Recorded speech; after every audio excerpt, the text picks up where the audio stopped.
स्वागत है आपका civil service for YouTube channel में। सो एवरीबॉडी, आज का जो करंट अफेयर है उसमें हम एडिटोरियल डिस्कशंस करेंगे। काफ़ी इम्पॉर्टेंट आज टॉपिक पे हम बात करेंगे। सो हम उम्मीद करते हैं कि आपके पास एक शॉर्ट नोट्स बनाने के लिए पेन कागज़ आपके पास उपस्थित होगा। देखिए, करंट अफेयर का तभी कोई बेनिफिट हो पाएगा जब उसको हम रिकॉल करने के लिए, रिवीजन करने के लिए अपने पास एक छोटा सा शॉर्ट नोट्स रखें।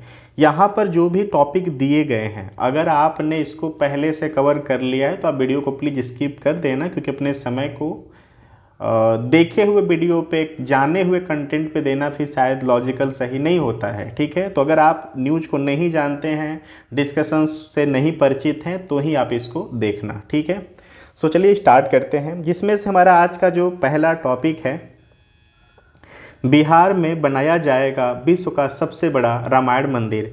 मैंने बिहार पीसीएस 69 का कवर कराया है, जीके और करंट अफेयर, उसमें भी टॉपिक मैंने करा दिया है प्रॉपर तरीके से, पूरे बिहार का डीप एनालिसिस कराया है।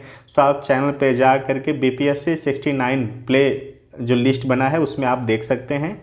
सो बिहार में बनाया जाएगा विश्व का सबसे बड़ा रामायण मंदिर। तो आने वाले समय में बिहार का जो पेपर होने वाला है, वहाँ पर हर एक पेपर में ये क्वेश्चंस प्रभावी होने वाला है। ठीक है, बिहार के पूर्वी चंपारण जिले में 20 जून को दुनिया का सबसे बड़े रामायण मंदिर का निर्माण कार्य शुरू होने के साथ ही एक महत्वपूर्ण परियोजना शुरू हो गई है। यह मंदिर कंबोडिया के प्रसिद्ध अंग कोरवाट मंदिर परिसर से भी ऊंचा होने का उम्मीद है। ठीक है, और भक्ति और शिल्प कौशल का प्रमाण रामायण मंदिर का निर्माण 3.76 लाख वर्ग फुट की विशाल भूमि पर किया जाएगा। पटना से लगभग 120 किमी की दूरी स्थित यह स्मारकीय संरचना आध्यात्मिक ज्ञान के प्रतीक के रूप में काम करेगी। भव्य रामायण मंदिर के निर्माण में 500 करोड़ की अनुमानित लागत बताई जा रही है और आएगी। यह पर्याप्त निवेश एक शानदार इमारत को साकार करने की प्रतिबद्धता को दर्शाता है, जो कि दुनिया भर में भक्तों और पर्यटकों को आकर्षित करेगी। ठीक है, 2025 के अंत तक 3 मंजिला विराट रामायण मंदिर अपनी पूरी महिमा के साथ खड़ा होने की उम्मीद है। इसमें 12 आकर्षक गुंबद होंगे, जिसमें कि सबसे ऊंचा गुंबद 270 फीट का प्रभावशाली ऊंचाई तक पहुंचेगा। मंदिर की कुल माप 2800 फीट लंबाई और 1400 फीट की चौड़ाई और 405 फीट ऊंचाई होने का अनुमान है। रामायण मंदिर का वास्तुशिल्प डिजाइन 3 प्रतिष्ठित मंदिरों से प्रेरणा लेता है। कंबोडिया में राजसी अंग कोरवाट परिसर, रामेश्वर में प्रतिष्ठित रामनास्वामी मंदिर और मदुरई के आकर्षक मीनाक्षी सुंदरेश्वर मंदिर ने मंदिर के डिज़ाइन को प्रभावित किया है, जो कि इसकी विशिष्ट विशेषताओं और आध्यात्मिक महत्व को दर्शाता है।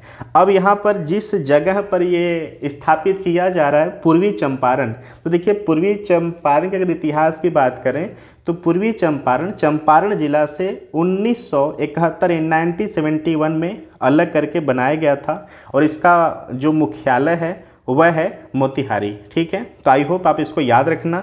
और चंपारण हमारे लिए उपयोगी इसलिए हो जाता है क्योंकि जब 1915 में महात्मा गांधी भारत में साउथ अफ्रीका से आए थे, तो जो पहला अपना सत्याग्रह चलाया था, पहला आंदोलन जो उन्होंने भारत में शुरू किया था, वो चंपारण सत्याग्रह से ही शुरू किया था। तो आई होप कि इसकी भूमिका का आपको पता होगा, और नहीं पता है तो प्लीज़ थोड़ा सा रिकॉल कर लेना अपने शॉर्ट नोट्स, अपने प्रिपरेशंस नोट्स से चीज़ों को मेंशन भी कर लेना। ठीक है, अब चलते हैं नेक्स्ट वाले टॉपिक पे। नेक्स्ट है, गूगल ने ड्रैगन बोट फेस्टिवल पर डूडल बनाया। ठीक है, सो ये गूगल का बहुत एक अच्छा तरीका है किसी को इज्जत देने का, किसी एक प्रतिष्ठित सर्वमान्य जगह को, कल्चर को, व्यक्ति को, व्यक्ति विशेष को, किसी खेल को वैल्यू देने का एक बहुत अच्छा तरीका है। तो हालांकि जब भी ऐसा होता है तो ये ट्रेंड में आ जाता है। तो गूगल ने ड्रैगन बोट फेस्टिवल को पर डूडल बनाया है। तो पहला आपको ये पता होना चाहिए कि ये जो ड्रैगन बोट फेस्टिवल है, ये कहाँ का बोट फेस्टिवल है। तो ये देखिए चाइना का बोट फेस्टिवल है, सांस्कृतिक फेस्टिवल है। ठीक है, सो इसके बारे में हम देखेंगे कि क्या है। सो गूगल डूडल ने ड्रैगन बोट फेस्टिवल को सम्मानित करते हुए डूडल बनाया है। ड्रैगन बोट फेस्टिवल चीनी चंद्र कैलेंडर में 5वें महीने के 5वें दिन मनाया जाने वाला एक जीवंत और सांस्कृतिक रूप से महत्वपूर्ण कार्यक्रम है। यह त्यौहार आकर्षक परंपराओं से भरा है और चीनी संस्कृति में इसका बहुत ही महत्व है। उत्सव की परंपराओं की बात करें तो ड्रैगन बोट फेस्टिवल के कई रीति रिवाजों और गतिविधियों का पर्याय है। यह उल्लेखनीय परंपरा लोगजी और बांस के पत्तों में लपेटे गए स्वादिष्ट चावल के पकोड़े खाने की है और स्वादिष्ट व्यंजन विभिन्न प्रकार की सामग्रियों से भरे होते हैं और त्यौहार के दौरान गहरा सांस्कृतिक महत्व रखते हैं। एक और उल्लेखनीय प्रथा कीड़ों को दूर भगाने के लिए जानी जाने वाली जड़ी बूटियां और पौधों को भरे पाउच में घर ले जाया जाता है और माना जाता है कि यह अनुष्ठान कीड़ों और कीटों से रक्षा करता है। ठीक है, ड्रैगन बोट जो है वो रेसिंग ड्रैगन बोट फेस्टिवल का एक केंद्र बिंदु है। यह उत्साहवर्धक परंपरा 3री शताब्दी, याद रखिएगा 3री शताब्दी की ईसा पूर्व के समय की है। यह प्रसिद्ध चीनी कवि क्वा युआन की याद दिलाती है। मानना है कि स्थानीय लोग क्वा युआन को ढूंढने और बचाने के लिए नाव में गए थे, लेकिन जब वो नहीं बचा सके तो उन्होंने चिपचिपे चावल के पकौड़े पानी में फेंक दिए ताकि मछलियाँ उनके शरीर को न खा जाएं। ठीक है, तो आप ये भी इम्पैक्ट याद रखना और 3री सदी वाला भी आपको कंटेंट याद रखना है। अपनी उत्सवपूर्ण प्रकृति के अलावा ड्रैगन बोट फेस्टिवल का सांस्कृतिक महत्व भी बहुत अधिक है। यह चीनी राष्ट्र की समृद्ध सांस्कृतिक विरासत को संरक्षित करने के लिए जहाज के रूप में कार्य करता है। यह त्यौहार विभिन्न जातियां पृष्ठभूमि के लोगों को एक साथ लाने और बढ़िया से और पीढ़ियों से चली आ रही पुरानी रीति रिवाजों और परंपराओं का जश्न मनाने की अनुमति देता है। तो जब आंसर राइटिंग लिखने का मौका मिले तो आप ये भी चीज़ याद रखना कि अगर ये जो ड्रैगन बोट वाला फेस्टिवल मनाया जाता है चाइना में, तो वहाँ पर सारी जातियों को एक पटल पर एक रास्ते पर एक जगह पे सम्मिलित करने का एक बहुत अच्छा ये उदाहरण भी हो सकता है। ठीक है, चलिए, मतलब किसी देश की एकजुटता को दिखाने के लिए कि कोई देश अपने संस्कृति से कितना जुड़ा हुआ है कि ऊंच नीच जात पात को भूलकर एक जगह पर उपस्थित हो जाता है। तो आई होप सो कि आप इस कंटेंट को इस तरह से एडजस्ट कर सकते हैं अपने आंसर राइटिंग में। ठीक है, चलिए नेक्स्ट टॉपिक पे आते हैं। 24 जून पासपोर्ट सेवा दिवस। ठीक है, सो हर साल पासपोर्ट सेवा दिवस 24 जून को मनाया जाता है। यह 24 जून 1967 को पासपोर्ट अधिनियम के उपलक्ष्य में मनाया जाता है। पासपोर्ट सेवा दिवस पर भारत सरकार ने स्पष्ट किया है कि चिप युक्त पासपोर्ट के उत्पादन की प्रक्रिया चल रही है, जिससे भारतीय यात्रा की सुरक्षा को काफ़ी हद तक मजबूती करने में मदद मिलेगी और चिप्स में आवेदकों की व्यक्तिगत विवरण को स्टोर किया जाएगा, उन्हें डिजिटल रूप से हस्तांतरित किया जाएगा, जिसमें कि 24 KB का मेमोरी स्पेस होगा और इस चिप में करीब 30 अंतर्राष्ट्रीय यात्राओं को स्टोर किया जाएगा। पासपोर्ट अधिनियम की अगर बात करें, यानी पासपोर्ट एक्ट की बात करें, तो पासपोर्ट अधिनियम भारतीय पासपोर्ट प्राप्तकर्ता की प्रक्रियाओं का वर्णन करता है। इस अधिनियम में ब्रिटिश भारतीय पासपोर्ट और पासपोर्ट अधिनियम 1920 का स्थान लिया था।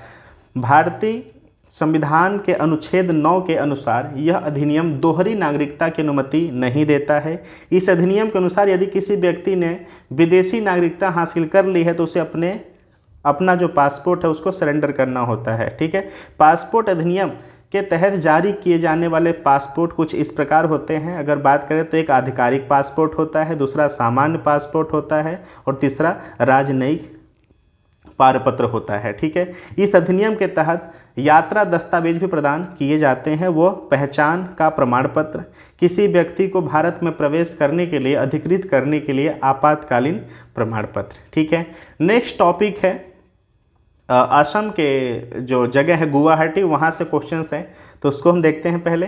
ठीक है, सो पहले देख लेते हैं कि जो असम है ना, वो असम के सीएम कौन है, तो हेमंता बिश्व शर्मा है। गवर्नर वहाँ के कौन है, तो गुलाब चंद्र कटारिया हैं। असम की जो भाषा है वो असमिया है। असम का जो कैपिटल है वो दिसपुर है। इतना तो हमने जान लिया। अब मैप से आप देखिए, इंडिया का मैप में आसाम जो है ये पूर्ववर्ती राज्यों के आधार पर आप देख सकते हैं कि इसकी अवस्थिति असम की क्या है। ठीक है, इसके जस्ट ऊपर अरुणाचल प्रदेश है। ठीक है, जिसके जस्ट नीचे और वेस्ट साइड में हल्का साउथ वेस्ट लेकर के मेघालय है, ठीक है। अब अगर हम सिर्फ और सिर्फ असम का मैप देखें पर्टिकुलर, ठीक है, तो जो असम का सबसे वेस्ट एरिया है वहाँ पर गुवाहाटी है और वहाँ पर एक महत्वपूर्ण स्थल है, उसी स्थल का हम आज बात करेंगे और उसी स्थल से जुड़ा हुआ न्यूज है, ठीक है। तो आइए भी स्टार्ट करते हैं, ठीक है। 4 दिवसीय उत्सव अंबुबाची मेला 2023 22 जून को गुवाहाटी के कामाख्या मंदिर से शुरू हुआ। यही स्थल है कामाख्या मंदिर, ठीक है। तो देखिए जो कामाख्या मंदिर है वो कहाँ पर है, तो नीलांचल पर्वत पर स्थित है कामाख्या मंदिर। निर्माण कौन कराया था, तो 8वीं और 7वीं सदी का निर्माण का इसमें साक्ष्य मिलता है। निर्माता कौन है, ठीक है। तो ये आप नोट करना कि म्लेच्छ वंश के राजा ने इसका शुरुआत किया था, ठीक है। इसमें क्या है कि 2-3 पीढ़ियों के राजाओं, 2-3 राजवंशों ने इसका निर्माण पूर्ण करवाया था, जिसमें कि शुरुआत जो निर्माता थे वह थे म्लेच्छ वंश के राजा। म्लेच्छ वंश के राजा नाम याद रखना। और निर्माण पूर्ण कब हुआ था, 8वीं से 17वीं सदी के मध्य निर्माण पूर्ण हुआ था। कहाँ पर है कामाख्या मंदिर, तो नीलांचल पर्वत पर स्थित है, ठीक है। अब आते हैं मुद्दे पे। यह मेला कामाख्या मंदिर के पीठासीन देवी के वार्षिक मासिक धर्म का प्रतीक है। कामाख्या 51 शक्तिपीठों में से एक है जो कि भगवान शिव की सहचरी सती के शरीर के अंग का प्रतिनिधित्व करता है। असम अपने वन्य जीवन, पुरातात्विक स्थलों और चाय बागानों के लिए भी जाना जाता है। उमानंद मंदिर ब्रह्मपुत्र नदी की पिकॉक द्वीप पर स्थित है और हाजो और मदन कामदेव का प्राचीन तीर्थस्थल एक मंदिर परिसर के खंडहर और राजधानी दिसपुर के पास स्थित है, ठीक है। तो हमने देख लिया कि ये जो अंबुबाची मेला है ना, अंबुबाची मेला, सो ये कामाख्या मंदिर के परिसर के तहत मनाया जाता है और यह गुवाहाटी में मनाया जाता है, यानी पूरे असम में मनाया जाता है। अवस्थिति जो है वो गुवाहाटी के है। तो अगर यह क्वेश्चन आ जाता है कि अंबुबाची मेला, तो बताना है आप कि असम राज्य में मनाया जाता है, कामाख्या मंदिर के परिसर में उन्हीं के उपलक्ष्य में मनाया जाता है, ठीक है। चलिए आगे चलते हैं। नेक्स्ट टॉपिक है गर्भनाल रक्त बैंकिंग। इसको हम कॉर्ड ब्लड बैंकिंग भी कहते हैं और गर्भनाल जो रक्त होता है उसको हम कॉर्ड ब्लड भी कहते हैं, ठीक है। तो ये भी आपको पता होना चाहिए, ठीक है। सो हाल ही में कई अभिनेत्रियों ने अपने बच्चों के गर्भनाल रक्तों को सुरक्षित करने पर का विकल्प चुना है। देखिए इसमें क्या होता है कि ये जो कॉर्ड ब्लड है ना, कॉर्ड ब्लड में स्टेम सेल पाए जाते हैं, ठीक है। स्टेम सेल क्या होता है, सो जीवन रक्षक कोशिकाएं होती हैं, यानी कि जो ब्लड है उसके इम्यून, ठीक है, मेटाबॉलिज्म डिसऑर्डर अगर बॉडी में आ जा रही है तो उसको ये सही करने के लिए स्टेम सेल का अगर ट्रीटमेंट दिया जाए तो जो भी कमियां होती हैं बॉडी की वो ठीक हो सकती हैं, वो ठीक हो जा रही हैं, ठीक है। सो इसलिए चर्चा में बना हुआ है। तो गर्भनाल रक्त जो है, ठीक है, ये बैंकिंग जो है इसमें क्या है कि सरकारी और प्राइवेट दोनों तरह की बैंकिंग है, क्लियर। और ये जो कॉर्ड ब्लड है, अगर इसके बारे में और बात करें तो देखिए गर्भनाल जो रक्त है स्टेम कोशिकाओं का एक समृद्ध स्रोत है। स्टेम सेल क्या होता है, स्टेम सेल ऐसा सेल होता है जिसमें कि जीवन रक्षक कोशिकाएं पाई जाती हैं, ठीक है। इसका उपयोग संभावित रूप से कुछ रक्त प्रतिरक्षा या चयापचय संबंधी यानी कि मेटाबॉलिज्म डिसऑर्डर, ठीक है, के विकारों को उपचार किया जा सकता है। निजी स्टेम सेल बैंकिंग जो है कंपनियां सामुदायिक या सामाजिक बैंकिंग विकल्प प्रदान करती हैं जहां की संग्रहित गर्भनाल रक्त पंजीकृत व्यक्तियों के लिए सुलभ है, ठीक है।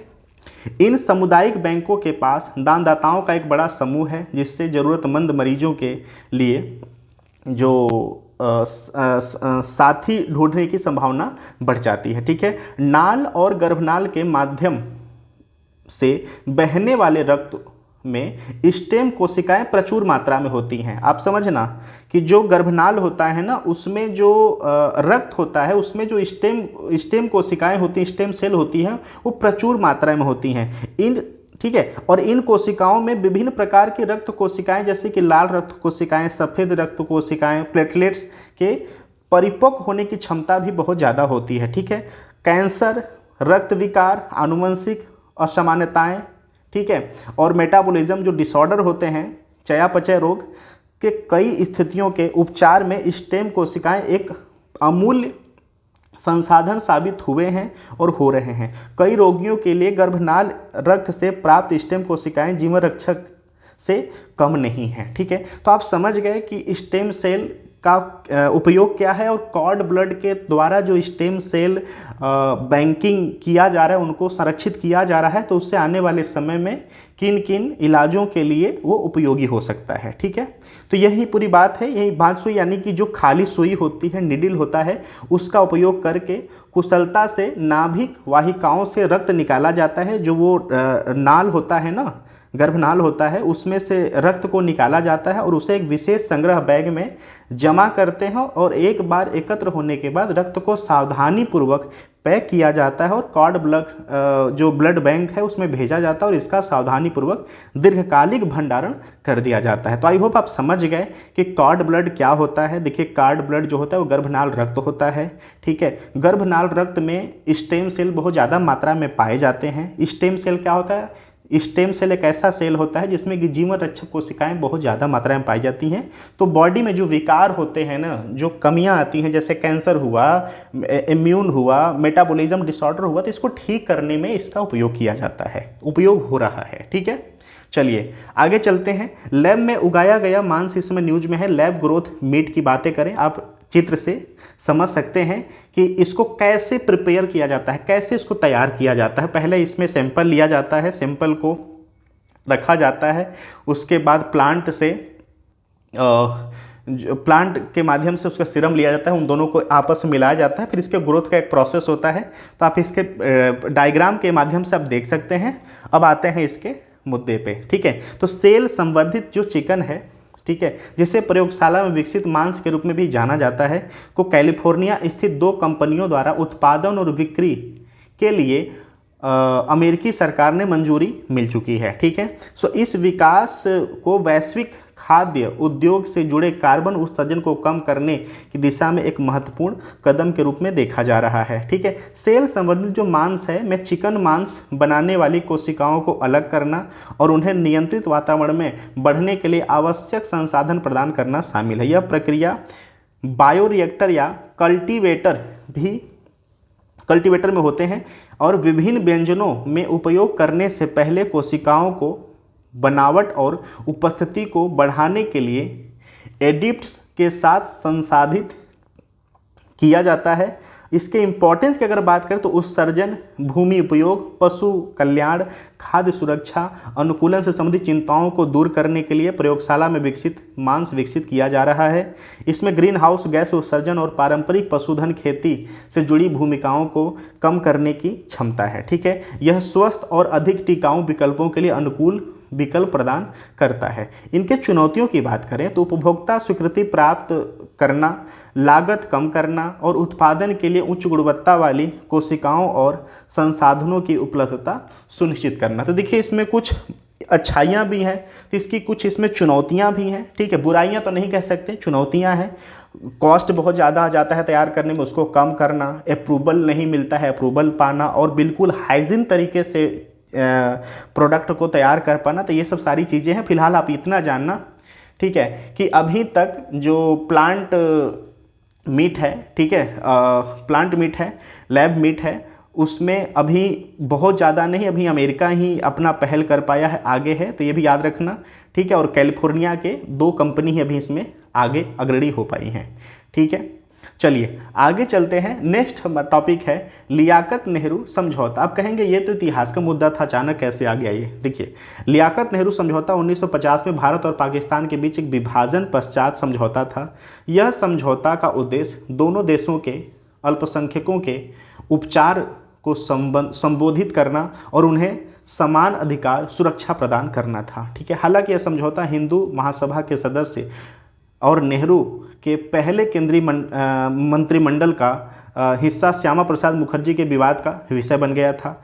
23 जून को श्यामा प्रसाद मुखर्जी का 17वीं पुण्यतिथि है, इसलिए न्यूज में आया हुआ है और मुद्दा बना हुआ है। ठीक है, लियाकत नेहरू समझौता के बारे में अगर बात करें तो नेहरू लियाकत समझौता, जिसे दिल्ली समझौता के भी नाम से जाना जाता है, यह 8 अप्रैल 1950 को जवाहरलाल नेहरू भारत के प्रधानमंत्री थे उस समय, और लियाकत अली खान पाकिस्तान के प्रधानमंत्री थे। ठीक, उनके बीच में हस्ताक्षर किए गए थे। उद्देश्य क्या था? भारत और पाकिस्तान में अल्पसंख्यकों के इलाज के लिए रूपरेखा स्थापित करना, और पृष्ठभूमि जो था वह 1947 में भारत के विभाजन के दौरान सांप्रदायिक तनाव और हिंसा के संधि के प्रावधान के तहत शरणार्थियों को सुरक्षित लौटने और अपनी संपत्ति का निपटान करने की अनुमति दी गई थी इसके तरह।